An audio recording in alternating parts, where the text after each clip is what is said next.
Oke, baik. Bismillah. Assalamualaikum warahmatullahi wabarakatuh. Waalaikumsalam warahmatullahi wabarakatuh. Puji syukur kepada Tuhan Yang Maha Esa. Salam dan salawat kepada baginda Nabi besar Muhammad SAW. Hari ini kita kehadiran tamu, yaitu Sekretaris Jenderal PB Isma Peti. Selamat datang, Kak. Mungkin boleh perkenalan diri dulu, Kak. Oke, halo, assalamualaikum warahmatullahi wabarakatuh. Perkenalkan, saya Resti dari Universitas Halu Oleo. Oh, iya. Oke. Saya juga kayaknya perlu perkenalan diri ya? Perlu. Oke, jadi saya Emirsan Saputra dari Departemen Kajian Isu dan Strategi.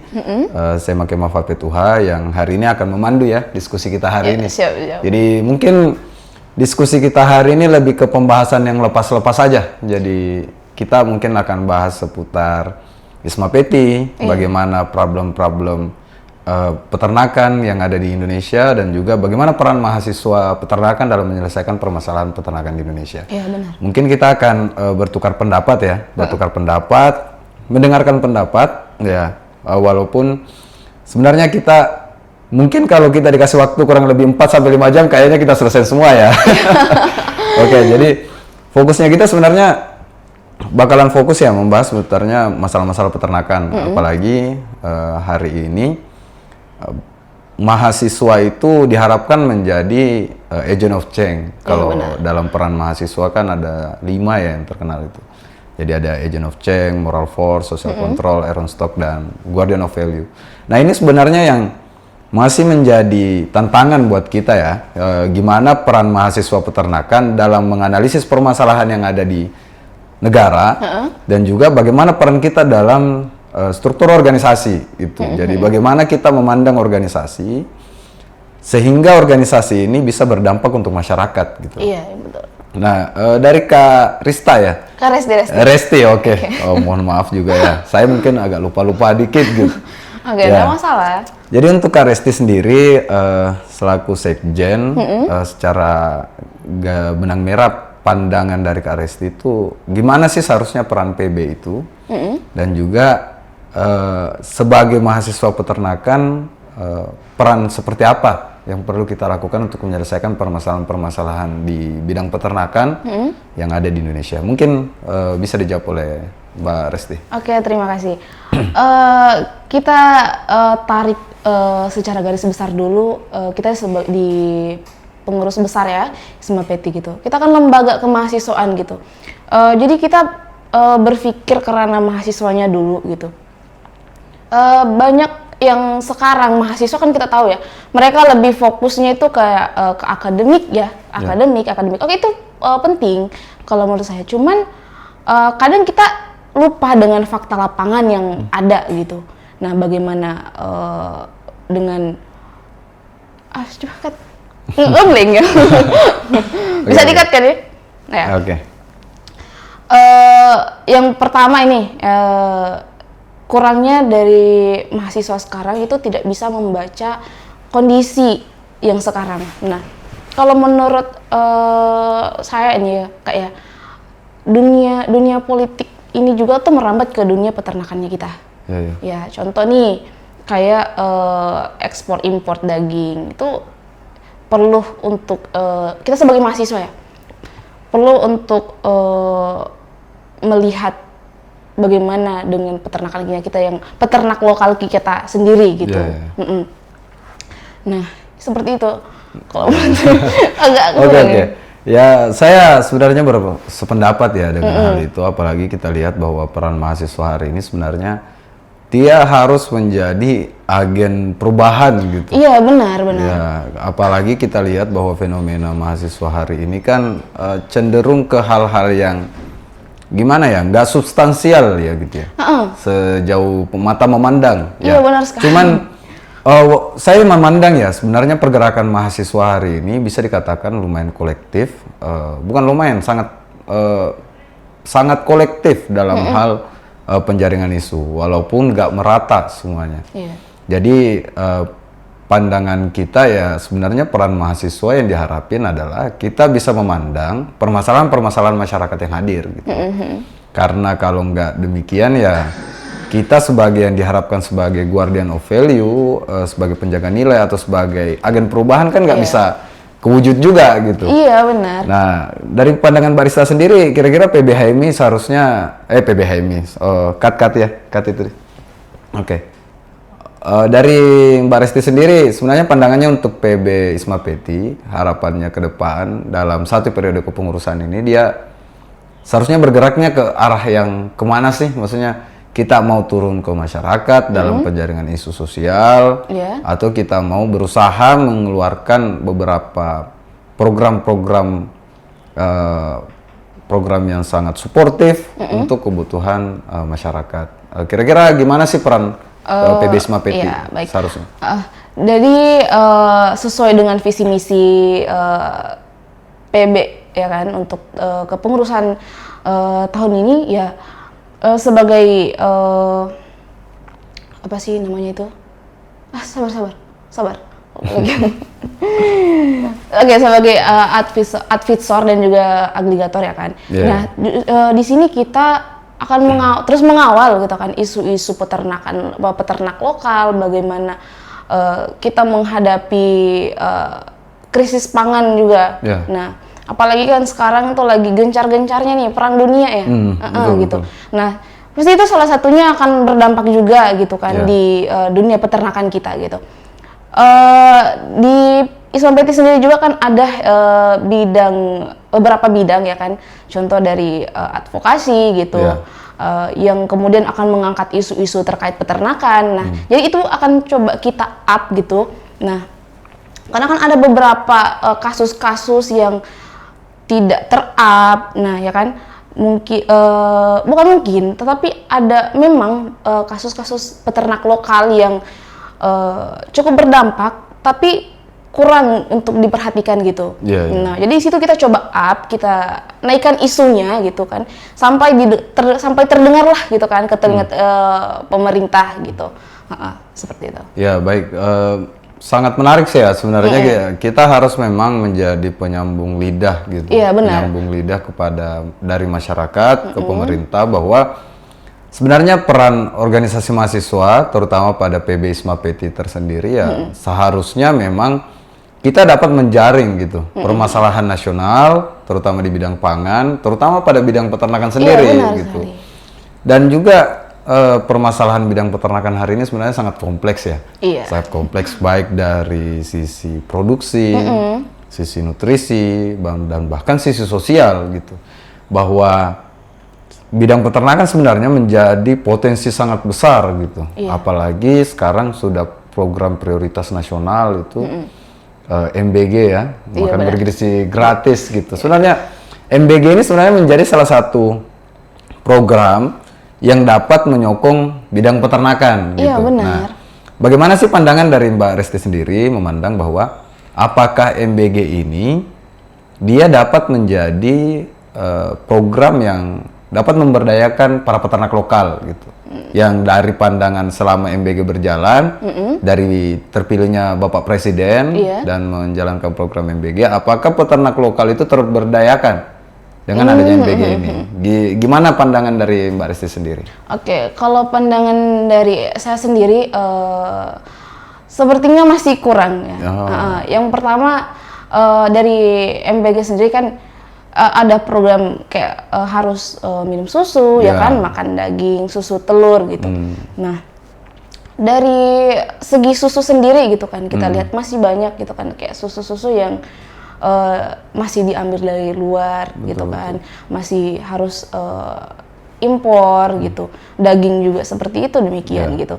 Dan program MBG sendiri untuk ke pelosok-pelosok saya rasa itu belum sampai gitu. Karena kan masih banyak sekolah-sekolah, masih banyak pelajar juga yang belum merasakan itu. Di Sulawesi, contoh ya, di Sulawesi Tenggara sendiri itu belum sampai semuanya gitu. Jadi saya rasa kita perlu pemberdayaan dan juga menaikkan kualitas dari peternak lokal kita dulu gitu. Karena kalau misalkan kita berharapnya dari luar terus, impor terus nih, wah kapan nih peternakan lokal kita nih maju gitu. Sebenarnya bagus gitu. Sebenarnya bagus dengan program ini. Cuman kita lihat dulu nih bagaimana dengan kondisi peternak kita gitu, peternakan lokal kita itu seperti apa gitu.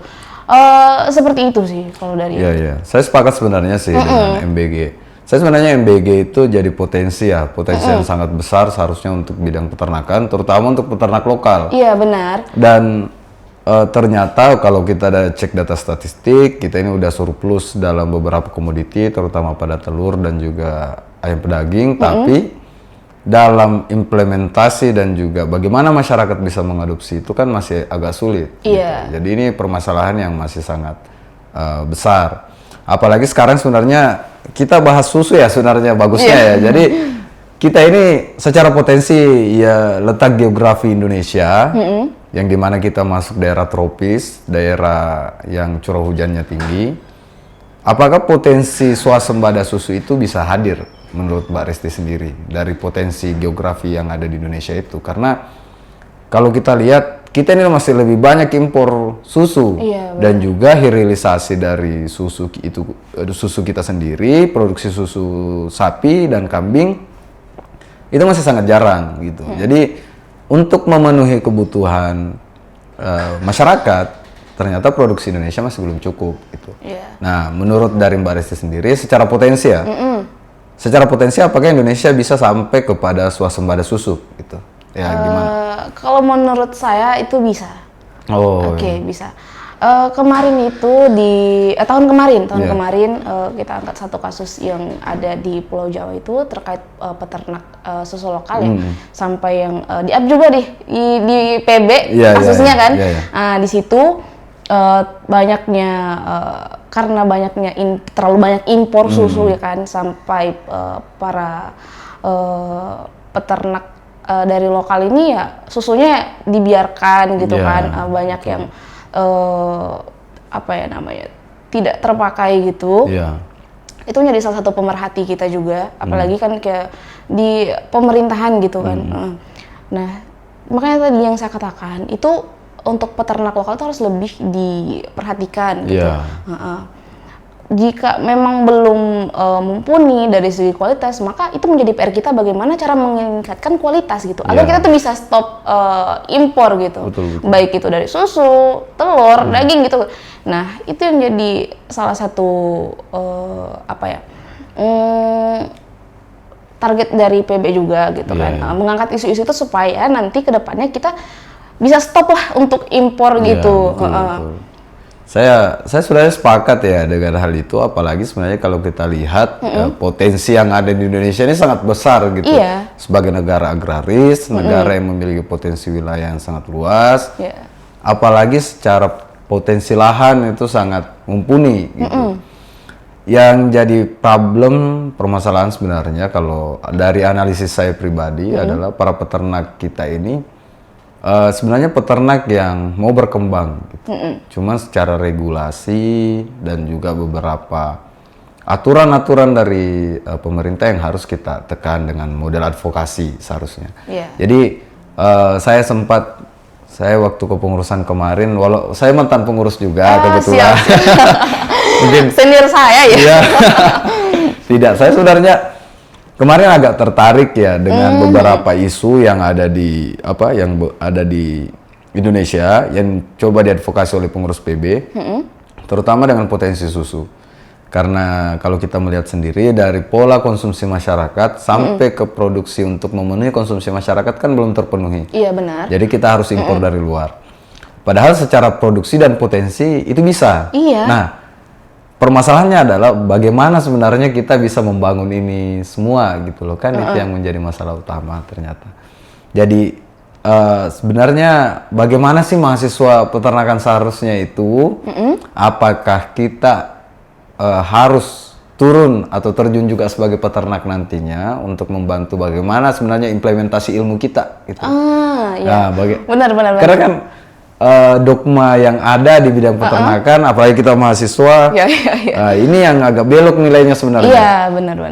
Kalau saya mengutip sedikit beberapa pandangan para pemikir yang mengatakan pendidikan itu dikatakan berhasil kalau kita yang berasal dari penghasilan yang dimana bertani dan juga memegang sabit dan cangkul.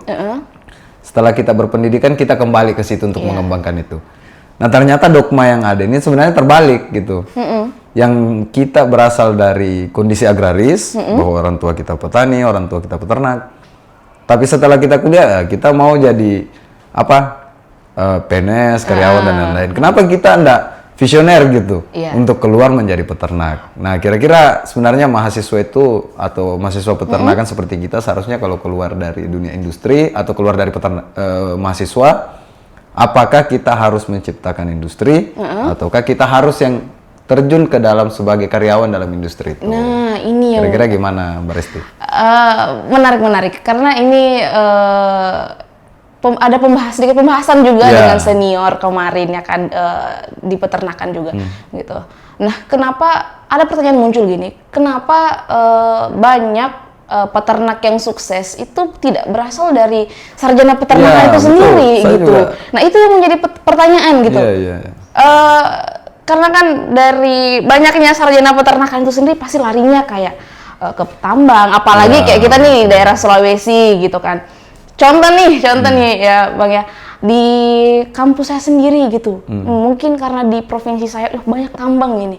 Oke, selesai SPT nih, larinya ke tambang gitu.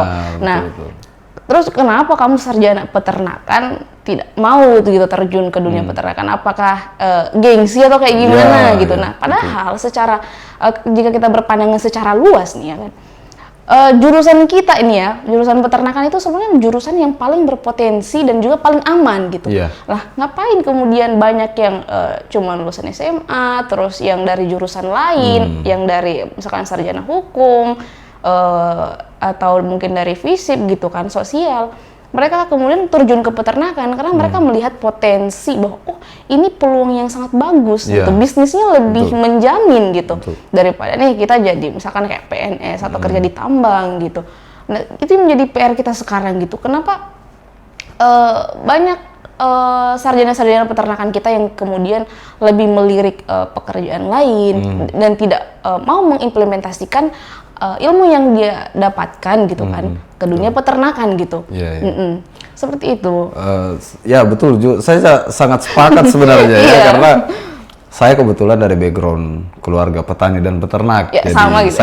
saya merasa bahwa saya ini kalau selesai jadi mahasiswa sebaiknya kembali ke kampung gitu. Kalau dibilang Jokowi ya setelah selesai saya menjawab saya akan kembali ke kampung halaman. Tapi sebaiknya demikian. Saya sebenarnya tidak mungkin berpandangan munafik ya sebagai manusia, bahwa jikalau memang rezeki manusia itu sudah diatur ya, kalau memang kita ditakdirkan untuk beternak, kenapa ditolak gitu loh ya. Benar. Saya jujur sebagai mahasiswa peternakan sangat bangga gitu sebagai mahasiswa peternakan, karena kalau nggak ada kita orang yang mempelajari peternakan apa dan lain-lain ya, nggak ada suplai ilmu yang kita dapatkan untuk menyuplai pangan para masyarakat gitu. Iya benar. Apalagi salah satu protein yang sangat dibutuhkan kan protein hewani. Nah, itu adanya di bidang peternakan. Nah, riskannya kita rata-rata pelaku peternak, nah itu kan datangnya bukan dari background peternakan. Itu saya bilang bagaimana caranya kita swasembada kalau yang pelaku aja ini ternyata bukan dari background peternakan. Jadi basically dalam ilmu pengetahuan memang kita para pelaku peternakan ini kurang. Nah, seharusnya sebenarnya kita sebagai pelaku atau sebagai orang yang mempelajari bidang peternakan ya seharusnya kita turun bagaimana caranya kita membangun masyarakat dan bagaimana caranya kita implementasi ilmu yang kita dapat. Nah, saya sebenarnya enggak menyalahkan ya kalau dalam teori Dharma perguruan tinggi kan pendidikan, penelitian dan pengabdian kepada masyarakat gitu.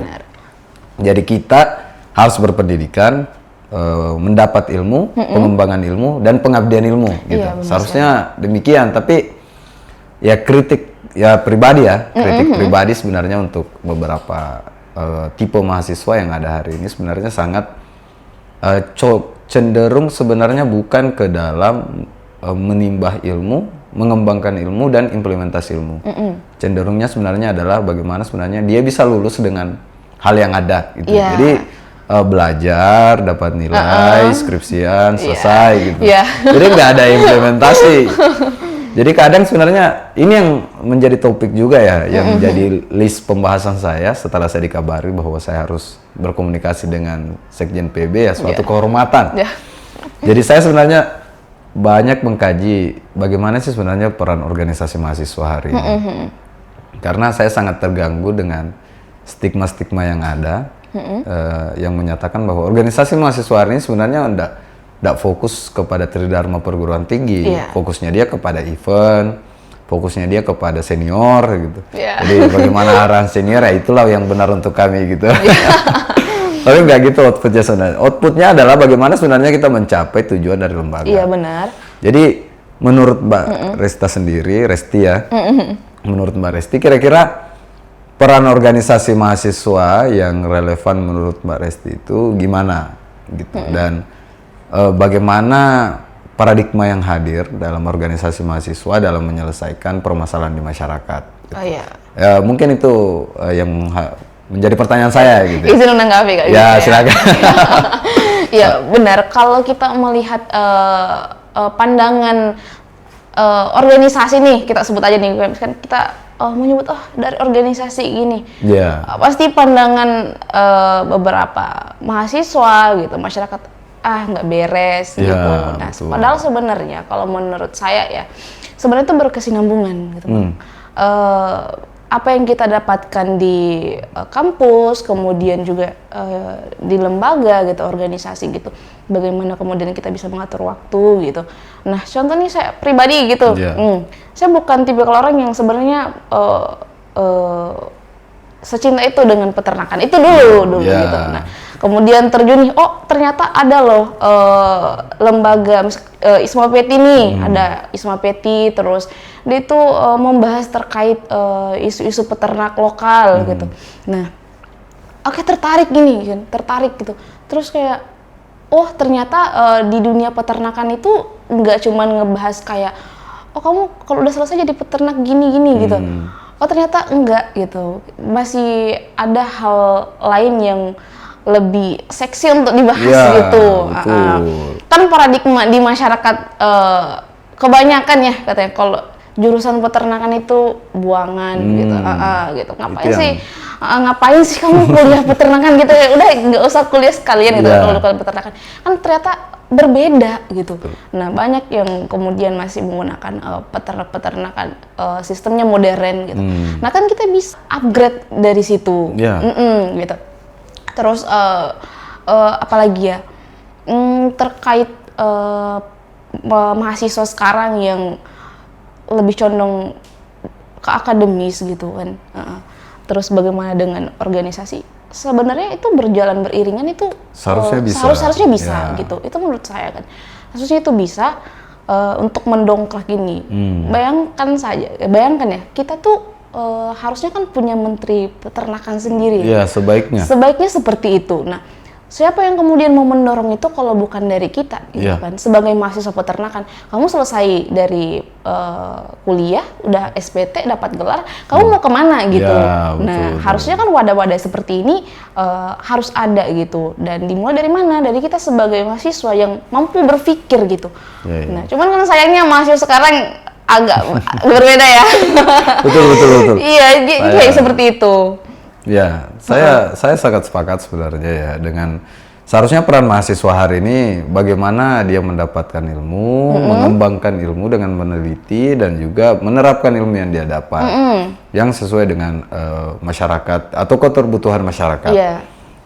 Tapi ternyata saya juga sebenarnya kemarin ya pernah mendapatkan stigma ya waktu masuk di jurusan peternakan pertama kali kan, gitu. Nggak enak banget ya. Enak banget ya. Jadi waktu di kampung itu saya cerita sedikit waktu di kampung saya kebetulan orang Sinjai. Sinjai Barat ya. Ditanya sama orang-orang di kampung, "Kamu masuk jurusan apa?" Ya, mau masuk universitas apa gitu. Saya bilang Unhas, wah, keren Unhas gitu. Tapi pas jurusan apa? Ya peternakan. Oh, peternakan. Nah, stigmanya udah berubah kan. Ini Unhasnya wah banget, pas peternakan down gitu. Jadi kalau saya sebenarnya pilihan pertama waktu itu alhamdulillah peternakan dan lulus. waktu SBMPTN gitu ya dulu, masih SBMPTN. Jadi saya rasa bahwa stigma jurusan peternakan itu sebenarnya bukan jurusan buangan seharusnya. Iya. Dia jurusan yang dimana output mahasiswanya itu harus mengembangkan ilmu pangan seharusnya. Jadi kita harus tahu bagaimana produksinya, kita harus tahu bagaimana nutrisinya, kita harus tahu bagaimana teknologi pengolahannya, Iya, benar. dan kita harus tahu bagaimana sebenarnya sisi sosialnya gitu. Kan harusnya outputnya kita ke situ supaya kalau kita mendapatkan ilmu ya kita bisa implementasi ilmu Iya, sebaiknya. benar-benar. Jadi ini yang masih sangat kurang yang saya pandang sebenarnya selaku kritikan pribadi, bahwa masih banyak mahasiswa peternakan yang tidak fokus kepada pengembangan atau penjaringan isu-isu sosial. Iya, benar. Apalagi sebenarnya akademik dan organisasi itu sebenarnya bisa balance gitu. Iya, sebenarnya seperti itu. Saya jujur sebagai bukti ya, saya mungkin akan meninggikan diri sendiri karena saya merasa bahwa ternyata bisa gitu. Saya alhamdulillah IPK masih taraf kondisi aman, Iya. 3,8 masih aman. Keren sih, keren. Dan masih bisa jalan gitu, organisasi jalan, kita juga jadi aktivis lingkungan, kita jalan. Dan sebenarnya bisa, cuman skala manajemen kita, skala prioritas yang harus kita atur. Iya. Jadi saya rasa prinsip yang saya pegang sejauh ini sebagai mahasiswa itu bukan mahasiswa kalau dia tidur gitu. Jadi kalau dia tidur, itu status mahasiswanya lepas dulu sampai bangun lagi gitu. Jadi saya pikir, wah jauh mending kurangin tidur, kebanyakan working gitu ya. Jadi sebenarnya bisa balance, tapi memang kita yang kadang kurang dalam manajemen. Jadi ini yang seharusnya jadi motivasi ya untuk semua mahasiswa bahwa sebenarnya bisa gitu. Organisasi kita mainkan peran-peran event organisasi, peran organisasi kita jalankan, akademik juga kita jalan. Iya. Karena dalam tujuan organisasi rata-rata ya Tridharma perguruan tinggi, pendidikan, penelitian, pengabdian kepada masyarakat yang harus memang dijalankan, dan itu kewajiban. Itu bukan hak dari mahasiswa itu kewajiban sebenarnya ya. Ada lagi tipe mahasiswa yang udah malas masuk kelas, udah malas praktikum, malas juga di organisasi. Itu kan parah juga itu kalau gitu sebenarnya. Jadi ini sebenarnya paradigma ini yang harus kita hilangkan. Bahwa sebenarnya organisasi mahasiswa, tujuan dan juga pola pergerakannya dia harus laras. Harus laras. Dan juga orang yang menjalankan organisasi itu, ya sebaiknya berpengetahuan. Sepakat. Ya supaya ceritanya mereka jalankan pola organisasi, mereka juga punya strategi dan taktik sendiri. Gimana sebenarnya tujuan organisasi ini bisa tercapai gitu. Ini juga yang sebenarnya menjadi kajian dari Sema Kemah Fapetuha dalam hal ini kajian isu strategi dan advokasi, bahwa kita harus memang mengkaji secara dalam bahwa sebenarnya kalau kita turun ke masyarakat, sebelum kita turun apa yang perlu kita perbaiki mahasiswanya dulu gitu, pengetahuannya dulu. Iya, saya sepakat soal itu. Jangan sampai kita turun ya pengetahuan kosong gitu ya, itu kan wariskan juga kita rasa ya. Nanti gimana pandangan masyarakat nih, kayak aku mahasiswa gini. Betul. Karena kan kalau pandangan masyarakat, kamu mahasiswa ya udah kamu bisa semua gitu. Saya tuh kemarin sempat diskusi ya sama masyarakat turun. Kita diskusi. Pas diskusi, wah ternyata masyarakat ini tidak mengira kalau kita ini mahasiswa peternakan tahu semuanya gitu loh. Jadi masyarakat itu biasa minta suntik sapi saya atau cekkan penyakit sapi saya. Padahal secara bidang ilmu kita nggak sampai ke situ gitu. Itulah peran organisasi mahasiswa, seharusnya harus mempersiapkan kader-kader, bekal-bekal yang diberikan kepada kader yang ada di organisasi mahasiswa supaya mereka bisa action gitu di lapangan. Seharusnya demikian. Jadi terakhir sebenarnya sebelum saya tutup, sebenarnya bagaimana sih Mbak Rista sendiri memandang baik dari sisi mahasiswa, sisi masyarakat dalam hal ini peternak, dan sisi pemerintah dalam pandangan hari ini dan harapan kita ke depan? Ya kira-kira Mbak Rista memandang kita harus bagaimana dan bagaimana sebenarnya kita sekarang, dan seharusnya bagaimana kita ke depan. Mungkin itu izin jawab ya. Dari sisi kita sebagai mahasiswa dulu pertama gitu. Ketika kita masuk ke ranah peternakan gitu. Yeah. Yang pertama jangan minder. Betul. Jangan minder. Kenapa? Di antara jurusan-jurusan yang lain menurut saya pribadi ya, ini kita membahas terkait ketahanan pangan nih gitu. Kita membahas terkait isi perut masyarakat banyak nih kan. Dari Sabang sampai Merauke ini kita bahas gitu kan, isi kebutuhan yang wajib gitu. Nah, bagaimana kemudian kita mengembangkan ilmu yang udah kita dapat nih kan di bangku perkuliahan, ya kan, ilmu-ilmu peternakan yang kita dapatkan gitu. Nah, ketika misalnya orang tua kita nih masih menggunakan dengan sistem tradisional gitu. Nah, setelah selesai dari situ coba kita garapkan, kita bawa ke ranah yang lebih luas cakupannya gitu kan. Biar enak gitu kita ngelolanya, dan ini justru akan mampu meningkatkan peternak lokal kita gitu. Kemudian untuk di masyarakat ya, di masyarakat sendiri gitu. Ini yang masih coba kita up terus terkait isu-isu peternak lokal. Bagaimana kita masyarakat juga harus membantu gitu kan, maksudnya kita saling kerjasama gitu antara mahasiswa dan juga masyarakat gitu kan. Seperti yang saya katakan tadi, kan enak gitu kan kalau kita misalnya punya menteri sendiri nih. Mungkin akan lebih terlihat lagi gitu bagaimana dengan dunia peternakan kita. Biar kita tuh bisa stop impor gitu dari luar gitu. Apalagi dengan efisiensi gitu kan, nah itu pasti berpengaruh juga gitu. Terus dari segi pemerintahan, aduh agak sensitif ya kalau mengkritik pemerintah gitu. Kita ambil amannya aja. Kalau berbicara pemerintah, aduh gimana ya? Agak gimana gitu. Sebenarnya kalau kita memandang ya pemerintah hari ini, saya selaku Kastrat juga dan juga mahasiswa dan juga civil society ya, masyarakat sipil yang terdampak akan kebijakan. Saya memandang sebenarnya pemerintah hari ini itu masih menjalankan pola-pola yang kurang lebih tidak jauh berbeda dengan pola-pola pemerintah yang kemarin. Yang sebenarnya yang perlu kita advokasi adalah bagaimana sih sebenarnya pemerintah dalam meninjau atau melihat kembali peternak-peternak kita yang terdampak dengan kebijakan itu. Saya kemarin sempat mengkaji undang-undang KUHP yang dikeluarin oleh pemerintah, yang memang di dalam itu ada beberapa undang-undang yang masih sangat bertentangan dengan bidang peternakan. Benar. Dan ternyata hal itu yang perlu dikaji oleh kita. Jadi kita menyadari bahwa kita membutuhkan pemerintah dalam hal berjalannya sistem kenegaraan.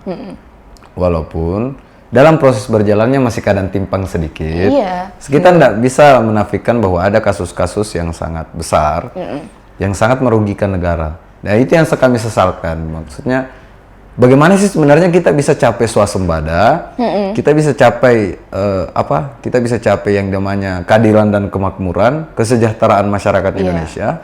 Padahal para pemerintah kita masih ada yang belok dari poros gitu. Dan stigma-stigma juga yang hadir di masyarakat itu yang menjadi hal yang harus diadvokasi oleh mahasiswa. Dan pandangan kami pribadi bahwa mahasiswa seharusnya dalam kondisi advokasi hari ini kita harus bisa condong kepada masyarakat. Bahwa isu advokasi kita adalah bagaimana melihat kebijakan yang dikeluarkan oleh pemerintah apakah terterima sebagai nilai baru kepada masyarakat. Itu kan yang harus kita kaji. Saya tidak menyalahkan secara full bagaimana sebenarnya pemerintah harus ada untuk menjadi tatanan kenegaraan, memberikan nilai-nilai dan juga mengatur bagaimana siklus kehidupan yang ada di negara itu berjalan. Tapi kita juga harus mengadvokasi gitu. Kita juga sebagai mahasiswa yang dikatakan sebagai orang yang sangat intelektual secara bacaan, teman-teman mahasiswa ini sudah mulai fokusnya kepada masyarakat. Itu yang harus kita advokasi secara jelas bahwa masyarakat menjadi prioritas kita. Tanpa menafikan pemerintah, bahwa pemerintah yang menjadi pemberi kebijakan harus mendengar masyarakat. Dan masyarakat yang perlu didengar itu yang menjadi penyambung lidah adalah mahasiswa. Iya. Ya, gitu seharusnya jadi peran kita ya. Apalagi PB Isma Peti hari ini dia organisasi yang secara basis sangat besar. Iya. Saya akui sangat besar dan saya juga merasakan bagaimana sebenarnya PB Isma Peti dalam aliran siklus keberjalannya organisasi itu sangat luas begitu. Dan penjaringan-penjaringan isu seharusnya terus berjalan gitu ya. Dan sebenarnya yang paling mendasar demikian. Iya. Jadi kita sebagai mahasiswa yang seharusnya berkembang secara ilmu pengetahuan, ya kita harus terus belajar. Jadi pandangan saya pribadi sebenarnya sebagai mahasiswa peternakan ya seharusnya kita paham bahwa kita ini harus berpengetahuan gitu. Iya, seperti itu ya. Kalau kita nggak berpengetahuan ya gimana sebenarnya kita berkembang dan menyelesaikan permasalahan masyarakat. Iya. Gitu. Nah, yang paling terakhir nih Mbak Resti sendiri memandang bahwa apa harapan Mbak Resti bagaimana seharusnya kita bergerak sebagai mahasiswa peternakan dan bagaimana kita memandang begitu selaku Sekjen PB Isma Peti bagaimana pola pergerakan yang harus dijalankan PB Isma Peti ke depan selama satu periode kepengurusan mungkin. Bisa. Kita berbicara peternakan kita ya kan, berbicara tentang ketahanan pangan gitu. Kita jelas berkontribusi di situ, apalagi kita sebagai mahasiswa gitu, penyambung lidah antara masyarakat dan pemerintah gitu. Betul. Kan. Apa ya harapan kedepannya semoga yang pertama nih kita stoplah impor susu dari luar gitu. Kemudian bagaimana kita meningkatkan kualitas peternak yang ada di negara kita gitu. Nah, melihat secara geografis juga negara kita adalah negara yang cukup luas gitu kan, apalagi dengan kondisi pakan juga saya rasa mumpuni gitu kan untuk meningkatkan kualitas peternakan kita gitu. Kedepannya juga saya harap pemerintah lebih ini sih gencar-gencarnya lah menaikkan ataupun menaikkan kualitas daripada peternak lokal kita gitu, peternak-peternak yang ada di negara kita ini gitu. Apalagi ya tentunya juga dari Isma Peti sendiri akan terus mengawal. Betul. Ya, seperti itu. Ya, betul. Kami juga bakalan sebagai bagian dari Isma Peti, Sema Kema Fapetuha atau Kema Fapetuha, Senat Mahasiswa Keluarga Mahasiswa Fakultas Peternakan bakalan terus membantu dan mensupport bagaimana sebenarnya Isma Peti dalam menjalankan dan penjaringan isu. Jadi kami juga dari bidang Departemen Kajian akan terus membantu gitu. Karena kalau nggak demikian gimana gitu, siklus kerja organisasi kan harus sistematis. Iya, benar. Jadi dari PB turun ke BEM, di mana BEM memberikan arahan kepada kami atau dari PB memberikan arahan kepada kami, seharusnya kita gini. Iya. Ya, jadi pola-polanya kita jelas.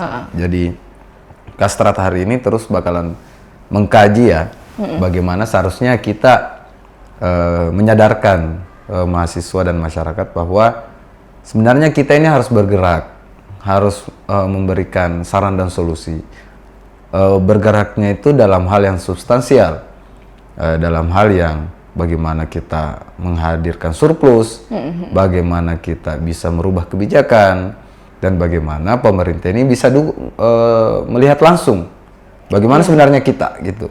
Karena sejauh ini bidang peternakan masih tergabung dalam Kementerian Pertanian. Iya, benar. Nah, ini yang menjadi saya sebenarnya jadi bidang peternakan melihat potensi ekonomi terbesar kan pertanian dan peternakan.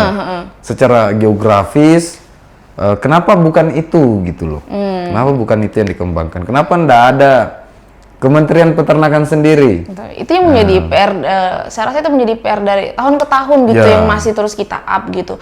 Namun sampai sekarang pun ya belum ada hasil gitu ya. Tapi meskipun seperti itu ya kita harus tetap semangat gitu ya, semangat maksudnya kayak mengangkat hal ini sampai terwujud gitu kan. Nah, jadi kan ketika kita punya menteri sendiri ya, wah pasti akan lebih gampang ya saya rasa. Ya, dalam sisi koordinasi demikian gitu. Karena kalau nggak demikian kan kami para peternak ini nggak terjamah gitu. Logika simpelnya sebenarnya kalau semua lahan difokusin untuk bidang pertanian, mana lahan untuk bidang peternakan gitu kan habis gitu itu. Jadi sebenarnya secara potensi saya juga dari background keluarga petani dan peternak.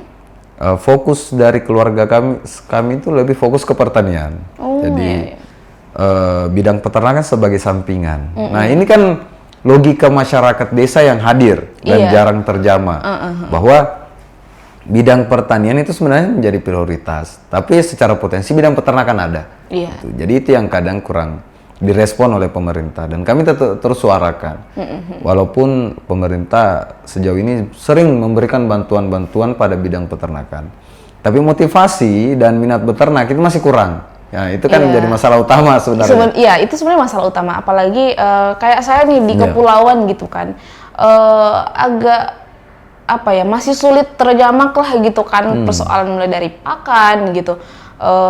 Contoh nih di ayam broiler gitu kan, pakan itu kan masih harus dari kota dulu gitu kan, jadi kayak masih susah gitu. Jadi masyarakat ya sumber proteinnya masih dari ikan gitu kan. Nah, sebenarnya hal-hal seperti ini yang kemudian harus mampu kita atasi gitu. Peternak kita tuh masih terlalu kesampingkan sama masyarakat gitu. Padahal kalau misalkan kita melihat lebih jauh nih, potensi peternakan lebih besar, lebih apa ya, menguntungkan sih kalau menurut saya pribadi ya. Apalagi di daerah saya sendiri gitu kan, di kepulauan begitu, yang peternak ayam petelur pun itu masih sangat jarang gitu. Iya, betul. Dan itu masih menggunakan sistem kayak tradisional gitu. Lalu kapan kita bisa berkembang? Kapan kita bisa maju gitu? Nah, ini yang perlu untuk menjadi PR saya juga sendiri ketika udah selesai gitu kan. Pulang gimana nih cara ngatasinnya gitu. Betul. Mungkin yang terakhir Mbak Resti, harapan terakhir ya, untuk bukan terakhir dalam waktu ini yang sini ya. Harapan gimana sebenarnya PB Isma Peti. Jadi PB Isma Peti dan bagaimana BEM-BEM fakultas atau senat-senat yang ada di seluruh Indonesia, terkhusus untuk fakultas peternakan, apa harapan yang harus diberikan dalam subjektif dari Mbak Resti sendiri selaku sekjen ya? Iya, oke. Yang pertama, pokoknya ini ya, kita jangan itu yang dikat ya. sorry. Yang pertama gini gitu, kita di Isma Peti harus terus mengangkat isu-isu peternak kita, karena kalau bukan kita siapa lagi gitu.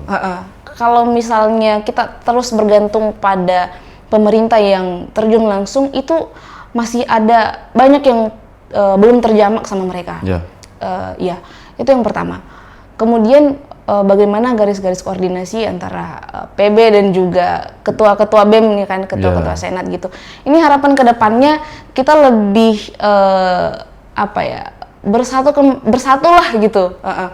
Lebih sering banyak koordinasi gitu kan, komunikasi gitu. Nah, karena kan kita ini adalah insan-insan peternakan gitu. Nah, kalau bukan kita yang memajukan peternak-peternakan yang ada di negara kita sendiri, ini siapa lagi gitu. Nah, ini menjadi tugas kita sebagai mahasiswa peternakan gitu. Itu sih kedepannya harapannya, kita dari PB, kemudian ketua-ketua BEM, ya kan, ketua-ketua lembaga yang ada di Fakultas Peternakan seluruh Indonesia dari Sabang sampai Merauke gitu. Semoga kita bisa terus komunikatif gitu kan, sama-sama kita mengangkat gitu isu-isu peternakan yang ada di daerah kita supaya makin ter-up dengan harapan-harapan yang kita sampaikan tadi gitu kan. Seperti itu ya. Tetap semangat sih. Jangan minder karena kita dari jurusan peternakan, enggak sih kalau betul. Malah sekarang sombong sih, saya peternakan gitu. Seharusnya gitu ya. Iya gitu. Saya anak peternakan gitu. Soal semua pangan ya itu di tangan kami juga gitu. Kalau kami malas ya hancur kalian. Iya, seperti itu. Betul. Menarik sekali sebenarnya pertemuan kita hari ini dan juga Saya sebenarnya kalau mau bercerita panjang, mungkin kita akan bercerita panjang ya. Bagaimana harapan kita gitu sebagai mahasiswa dan bagaimana sebenarnya background kita gitu. Apalagi backgroundnya Mbak Resti, background saya kayaknya hampir sama gitu ya. Kan mungkin kita bakalan banyak berdiskusi sebenarnya. Mungkin bisa ya di luar ya. Sambil ngopi ya bisa. Ya betul, karena saya lihat bahwa sebenarnya apa yang disampaikan dan juga bagaimana seharusnya kita berperan sebagai lembaga BEM dalam hal ini PBS Mapeti dan juga dalam hal ini SEMA Kemah Fapethuha, kolaborasi harus tetap berjalan. Iya benar. Karena kalau nggak demikian, gimana sebenarnya kesatuan tujuan kita dalam menyelesaikan permasalahan bidang peternakan, dalam menyelesaikan permasalahan dalam masyarakat, atau menjadi agent of change. Agent of change, social control, moral force, iron stock, dan guardian of value itu harus terjadi. Dan hal itu bisa terdasarkan jikalau kita memahami fungsi kita ya selaku mahasiswa, yaitu Tridharma Perguruan Tinggi, itu pendidikan, penelitian, dan pengabdian kepada masyarakat, menerima ilmu, mengembangkan ilmu, dan aplikasi ilmu. Nah, itu yang harus dipegang oleh mahasiswa nih. Kalau nggak demikian ya, susah juga ini. Kalau nak bilang Kanda Bahlil, paten juga ini. Ya mungkin sudah lumayan panjang kita berdiskusi, dan saya harap para penonton yang menonton atau menyaksikan podcast kita hari ini ya dapat mendapat ya intisari yang kita bahas. Kayaknya agak panjang dan agak luas ya, kita sudah membahas mahasiswa, kita sudah membahas masyarakat, pemerintah ya. Saya harap pemerintah juga dapat merespon ya, merespon apa sebenarnya permasalahan masyarakat peternakan hari ini. Dan kami juga selaku mahasiswa bakalan terus atau fokus kepada hal-hal advokasi kepada masyarakat. Karena saya harap bahwa masyarakat itu dapat tersampaikan suaranya dengan adanya peran mahasiswa. Dan itu harus tersadarkan oleh diri kita sendiri. Saya mengutip dari Ali Saryati bahwa revolusi diri, revolusi sosial. Bahwa diri kita harus baik dulu. Bahwa jangan kita melakukan hal-hal yang merusak diri kita sendiri. Jadi revolusi diri yang dimaksud oleh Ali Saryati, kalau kita sudah selesai dengan diri kita, ya kita bisa melakukan revolusi sosial. Nah itu yang diharapkan oleh mahasiswa dan masyarakat hari ini. Bahwa stigma-stigma negatif yang ada di mahasiswa itu harus hilang. Bahwa kita harus menjadi agen perubahan, kita harus menjadi agen penanam nilai, pemberi nilai, penjaga nilai gitu.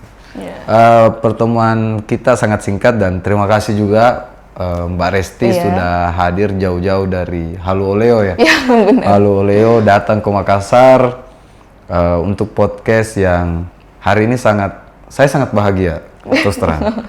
Karena saya belum pernah ketemu dengan beberapa pengurus PB. Waktu terpilih kan saya tidak hadir di beberapa kegiatan dan juga jarang ketemu, dan juga impian saat tidur saya ternyata ini saya rasa mimpi atau kenyataan ini kan gitu. Ini udah jadi kenyataan. Ya, kenyataan ternyata. Jadi ya saya sangat mengucapkan banyak terima kasih, dan saya harap pergerakan mahasiswa hari ini masih terus berjalan.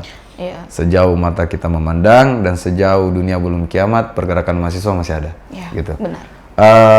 Pemirsa yang menonton atau melihat bagaimana diskusi kita hari ini, saya rasa bahwa diskusi hari ini adalah harus mengeluarkan atau harus menghadirkan output, baik itu dalam sisi knowledge, sisi common sense kita, dari sisi pandangan kita, dan sisi bagaimana kita bergerak selaku mahasiswa. Dan juga ucapan terima kasih yang keberkali-kalinya saya ucapkan kepada Mbak Resti. Kami juga selaku perwakilan dari pengurus Badan Eksekutif SEMA Kemah Fapethuha mengucapkan banyak terima kasih atas kesempatan dalam diskusi hari ini, dan kesempatan-kesempatan selanjutnya saya harap bisa dihadirkan untuk kita bisa berdiskusi kembali. Iya, itu harus ya. Wajib sih kayaknya. Wajib. Gitu. Nanti kami juga dari bidang kajian, isu dan strategi bakalan terus berkolaborasi dan berkomunikasi kepada PBS Mapeti. Bagaimana sebenarnya pola kajian kita selaku mahasiswa. Mungkin pada kesempatan kali ini demikian yang dapat kita sajikan ya dalam diskusi singkat kita hari ini. Ya, saya harap dapat memberikan pencerahan, memberikan sedikit informasi, dan memberikan bagaimana sebenarnya kita hari ini. Gitu. Kurang lebihnya mohon dimaafkan. Terima kasih untuk kehadiran teman-teman dan juga para pemirsa yang menonton. Kami selaku perwakilan dari SEMA Kemah Fapitoha mengucapkan banyak terima kasih, dan juga dari tim yang bertugas, ya saya ucapkan banyak terima kasih. Dan saya mengutip sedikit pandangan dari beberapa pemikir bahwa revolusi bisa terjadi jikalau diri kita sudah jadi. Nah, kurang lebihnya mohon dimaafkan. Sekian, assalamualaikum warahmatullahi wabarakatuh. Saya Fapet, saya bangga.